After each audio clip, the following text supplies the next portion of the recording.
নমস্কার বন্ধুরা, মনীষা রান্নাঘরে সবাইকে স্বাগত।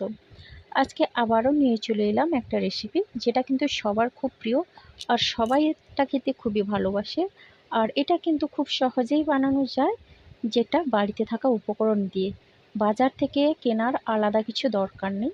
তো বন্ধুরা, এই রেসিপির জন্যে আমি এখানে নিয়েছি 3টে সেদ্ধ করা ডিম, আর নিয়েছি কয়েকটা আলু, এইভাবে আমি কেটে নিয়েছি।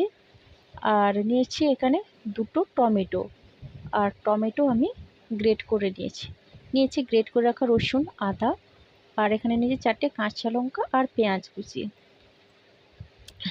তো এখন এখানে গুঁড়ো মশলা নিয়েছি, আর এখানে চিনি নিয়েছি বাটিতে, আর নিয়েছি হলুদ, নিয়েছি জিরে গুঁড়ো, ধনে গুঁড়ো, আর এখানে একটা তেজপাতা, আর গোটা গরম মশলা, গোটা জিরে, আর লঙ্কা গুঁড়ো। এবার আমি রান্নাটা করব। তো চলুন বন্ধুরা। আর এখন নিয়েছি আমি এই বাটির 2 বাটি চাল।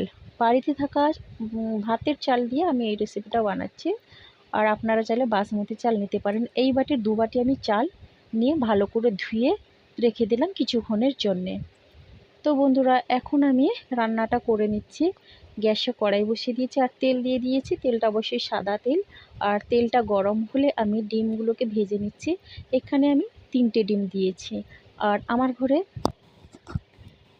এই 3টে ডিম কিন্তু দুজনই খাবে, বাকি 2জন কিন্তু খাবে না ডিম, তাদের একটু সমস্যা আছে। তো বন্ধুরা, এখন ডিমগুলো আমার ভাজা হয়ে গেল। এখন ডিমটা তুলে নিয়ে দিয়ে দিচ্ছি আলু। আর বন্ধুরা, আমি কিন্তু আমার কোনো কথা বলতে আপনাদের কাছে আমার কোনো দ্বিধা নেই। কেন বলুন তো? এই 2 মাসে কিন্তু আমি আপনাদের আমার নিজের পরিবারের লোকই মনে করেছি, যেহেতু আমি আপনাদের নিজের পরিবারের লোক ভাবি। তো বন্ধুরা, আর আপনারা আমার পাশে দাঁড়িয়েছেন, এটাই আমার অনেক সৌভাগ্য। আর আপনাদের জন্যে আমি অনেকটা এগিয়ে আসতে পেরেছি। তো এখন আমি বলছি, যেসব বন্ধুরা আমাকে সাবস্ক্রাইব করছেন, বন্ধু করছেন, অবশ্যই কমিউনিটিতে গিয়ে করুন। আর এখন আমি দিয়ে দিচ্ছি চিনি, আর চিনিটা দিয়ে এখন দিয়ে দেব ফোড়ন। আর ফোড়নে দিচ্ছি প্রথমে তেজপাতা, আর দিয়ে দিচ্ছি গোটা গরম মশলা, আর দিচ্ছি গোটা জিরে।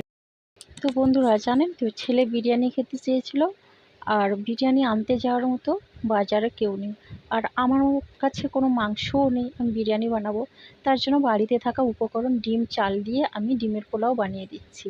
তো এখন দিয়ে দিচ্ছি পেঁয়াজ কুচি, আর পেঁয়াজ কুচি দিয়ে ভালো করে আমি নেড়ে চেড়ে নেব, আর পেঁয়াজটাকে একটু লাল লাল করে ভাজবো। আর এই রেসিপি কিন্তু দারুণ লাগে, খুব সহজেই বানানো যায়, আর কোনো ঝামেলা নেই, একসঙ্গে ভাত আর তরকারি হয়ে যায়। তো বন্ধুরা, এখন দিয়ে দিচ্ছি আদা রসুন, আর গ্রেট করা আদা রসুন দিয়ে ভালো করে আমি নেড়ে চেড়ে নেব। আর এই রেসিপি কিন্তু খুবই ভালো লাগে, আমি মাঝে মধ্যে এটা বানিয়ে থাকি। তো এখন গুঁড়ো মশলাগুলো দিয়ে দিলাম, আর গুঁড়ো মশলা দিয়ে একই রকমভাবে ভালো করে নেড়ে চেড়ে নেব। আর এটা বিরিয়ানির থেকে কোনো অংশে কম নয়, বরং এটা কিন্তু খুবই হেলদি, আমার যেটা মনে হয়। তো এখন আমি দিয়ে দিলাম গ্রেট করে রাখা টমেটো, আর টমেটো দিয়ে ভালো করে নেড়ে চেড়ে মশলাটাকে কষিয়ে নেব। আর দেখুন বন্ধুরা, মশলাটা অনেকটা কষানো হয়ে গেছে, আর মশলা থেকে তেলটা ছেড়ে দিয়েছে।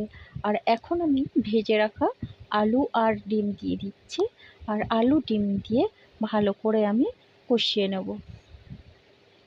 তো বন্ধুরা, আমার এই রেসিপিটি যদি আপনাদের ভালো লেগে থাকে, তাহলে অবশ্যই লাইক, শেয়ার, কমেন্ট এবং সাবস্ক্রাইব করে আমার পাশে থাকবেন, আর শেষ পর্যন্ত দেখার চেষ্টা করবেন। নতুন বন্ধুদেরও একই কথা বলবো, যারা এখন আমার চ্যানেলটিকে সাবস্ক্রাইব করেনি, প্লিজ সাবস্ক্রাইব করে দিয়ে আমার পাশে থাকবেন, তাহলে আমার নোটিফিকেশন সবার আগে আপনার কাছে চলে যাবে। তো বন্ধুরা, এখন ডিম আলু ভালো করে কষানো হয়ে গেছে, আর এই মুহূর্তে আমি দিয়ে দিচ্ছি, আর চালটা কিন্তু আমি 10 মিনিটের মতো ধুয়ে রেখেছিলাম, তাতে চালটা কিন্তু অনেকটা নরম হয়ে গেছে। তো এখন চাল দিয়ে ভালো করে নেড়ে চেড়ে নিচ্ছি। আর বন্ধুরা, আপনারা চাইলে এটা গোবিন্দভোগের চাল দিয়ে বা বাসমতি চাল দিয়ে ডিমের পোলাও বানাতে পারেন, খুবই ভালো লাগে এটা। আর কোনো কষ্ট নেই, ঝামেলা নেই। আমি তো এরকমই বানিয়ে থাকি। তো এখন আমি দিয়ে দিচ্ছি জল। আর এই বাটিতে 2 বাটি আমি চাল দিয়েছিলাম, আর এই বাটিতে 4 বাটি আমি জল দেবো। তো এখন আমি এইরকমভাবে 4 বাটি জল দিয়ে দিলাম। আর জল দিয়ে ভালো করে আমি নেড়ে চেড়ে নিচ্ছি। আর এটা আমি রাতের বেলাই বানাচ্ছি, রাতের বেলা। আর এটা কিন্তু কোনো ঝামেলা নেই, ভাত আর তরকারি একসঙ্গেই বানানো হলো। তো বন্ধুরা, আমার ডিমের পোলাওর জন্য এখানে আমি দিয়ে দিলাম পরিমাণ মতো লবণ। আর লবণটা দিয়ে ভালো করে আমি নেড়ে চেড়ে মিশিয়ে নেব। তো বন্ধুরা, আপনারাও খুব সহজেই আমার মতো করে একদিন বাড়িতে বানাবেন, দেখবেন বাড়ির সবাই কিন্তু খুব খুশি হবে। আর এই মুহূর্তে আমি দিয়ে দিচ্ছি 4টে কাঁচা লঙ্কা চেরা। আর কাঁচা লঙ্কা দিলে কিন্তু ফ্লেভারটা খুব ভালো আসে। তো এখন আমি ঢাকনা চাপা দিয়ে দিচ্ছি, আর ঢাকনা চাপা দিয়ে লো ফ্লেমে রেখে আমি রান্নাটা করে নেব। আর দেখুন বন্ধুরা, কতটা সুন্দর হয়েছে দেখতে। আর দেখলেন তো জলটা দিয়েছিলাম, জলটা শুকিয়ে গেছে। আর মাঝখানে কিন্তু আমি একবার ঢাকনা খুলে নেড়ে চেড়ে দিয়েছিলাম। তো এখন আমি দেখে নিচ্ছি একটা ভাত টিপে হয়েছে নাকি। তো ঠিকঠাক হয়েছে, ভাতটাও ভালো করে সেদ্ধ হয়ে গেছে। তো এখন আমি একটু নেড়ে চেড়ে নেব। আর অনেকটা ঝরঝরে হয়েছে, আর কড়াইয়ের নিচেও লেগেও যায়নি, খুব ভালো হয়েছে। তো বন্ধুরা, এখন আমি দিয়ে দিচ্ছি ভাজা মশলা। আর যে মশলাটা আমি বাড়িতে বানিয়েছিলাম তাতে আছে এলাচ, লবঙ্গ, দারচিনি, জয়িত্রী, জায়ফল, আর গোটা ধনে, গোটা জিরে, আর সামান্য পানমৌরি। এই মশলাটা আমি বাড়িতে বানিয়েছি, তো প্রয়োজন অনুযায়ী আমি আমার রান্নাতে দিই। তো এখন আমি এটা ভালো করে মিশিয়ে দিয়ে নেড়ে চেড়ে পরিবেশনের জন্য রেডি করে নেব। তো বন্ধুরা, দেখুন আমি এখন পরিবেশনের জন্য রেডি করে নিয়েছি। তো এতটা দেখে মনে করবো না যে একজন মানুষ এতটা খাবে। আমি শুধু এটা দেখানোর জন্যে একটা প্লেটে আমি নিয়ে নিয়েছি। তো দেখুন বন্ধুরা, কতটা হয়েছে, সরি কতটা দেখতে সুন্দর হয়েছে। আর ভালো লাগলে অবশ্যই আমাকে কমেন্ট করে বলবেন। আর বাড়িতে আপনারাও চেষ্টা করবেন আমার মতো করে। তো বন্ধুরা, সবাই সুস্থ থাকুন, ভালো থাকুন। অনেক ধন্যবাদ, আর অনেক ভালোবাসা রইল।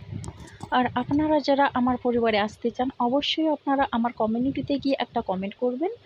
আর কোনো রকমে আমার রেসিপিতে এসে কোনো স্পাম কমে করবেন না প্লিজ। বন্ধুরা, আপনারা সবাই সুস্থ থাকুন, ভালো থাকুন।